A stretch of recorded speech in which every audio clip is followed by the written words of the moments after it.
Hello, my name is Michael, and I am a special education assistant at South Medford High School in Medford, Oregon. I am also a graduate student at Grand Canyon University working toward my first teaching license. I'd like to talk today about the role of a special education teacher and the ethical standards and dispositions necessary to be successful. A special education teacher is going to face unique challenges in the classroom due to the diversity of the students. There is a myriad of different disabilities and special needs that students can have.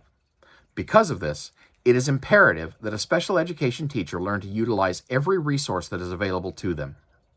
These resources can include literature, community programs, continuing education programs, state and federal agencies, families, and even the advice and wisdom of colleagues. Collaboration with these resources is key in providing quality and effective education for special needs students, and to help advance the field for future generations. Naturally, it's expected that special education teachers practice professional ethics and hold themselves to the highest standards both in and out of the classroom. Teachers are seen as role models for impressionable youth, and it is key to provide them with that positive model to emulate. Another important aspect is cultural sensitivity. As the human race continues to develop and expand, it becomes increasingly important to be sensitive to different backgrounds, ethnicities, orientations, religious beliefs, and other cultural characteristics.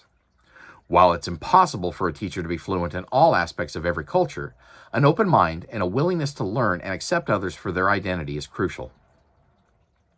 I have found that I tend to be a very empathetic person who others seem to feel comfortable with, which is a disposition I'm able to use to advantage in the classroom. Meeting people on their level, listening to and being sensitive to their individual needs creates a sense of trust that can be vital to creating a cohesive educational environment. Though no one is completely without bias, I strive to be open-minded and flexible in my attempts to accommodate the needs of the students I work with. I'm also a parent to 4 children, 2 of whom have special needs. My oldest daughter has cerebral palsy and issues with emotional regulation as well as sensory processing disorder, and it can make for uncomfortable and sometimes difficult situations. Over the years, I've learned many skills to help her through these events. An example is when she is hyper-focused on a distracting item or a situation has put her into an emotional spin. I have found that allowing her to vent and giving her time to peak and then to de-escalate works much better than attempting to cut her off and try to stop her mid-panic. Of course, nothing is ever perfect and some situations are harder than others, but having a toolbox of ideas and skills to work with is essential. Of course, it goes without saying that in any setting, occasional conflict may arise. This is one area where I could definitely stand to improve. I tend to try to avoid conflict, as it makes me very uncomfortable.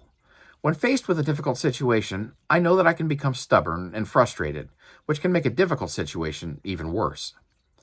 I'm working to learn how to de-escalate and resolve situations both in my personal and professional life, and I've found that patience is key to resolution. Making sure that the opposing party in the conflict feels like their concerns are valid and that they are being heard can go a long ways towards compromise. In my previous work experience, I spent time working in both retail and as a nursing assistant. In both professions, one could say that customer service was the most important part of the career. If the customer at the store or the patient or resident of the facility did not feel like their needs were being taken care of, the situation could quickly escalate to a full-blown confrontation. I found that even if their needs or expectations were not possible to accommodate, simply allowing them to express themselves and taking the time to listen helps them to feel both valued and validated. As I previously stated, personal bias is difficult to avoid. We are all subject to implicit biases that are a result of our relationships, experiences, and environments. The human brain has a propensity to make snap judgments that are sometimes completely out of our own awareness. While this may be beneficial in some cases, it can also be problematic because these biases can be discriminatory. Although implicit bias can't be prevented, it can be mitigated at a personal level by taking the time to slow down and think about our actions. By doing so, we may become more aware of our own personal biases and how they might affect us in our work as educators. By questioning our own beliefs and attitudes, we can better understand how they might have formed and how we can avoid them affecting our decisions. This process of self-reflection can sometimes be uncomfortable, but it can help avoid conflict due to unforeseen problems that could occur. I appreciate you taking the time to listen to my talk today, and I wish you all well on your personal educational journeys.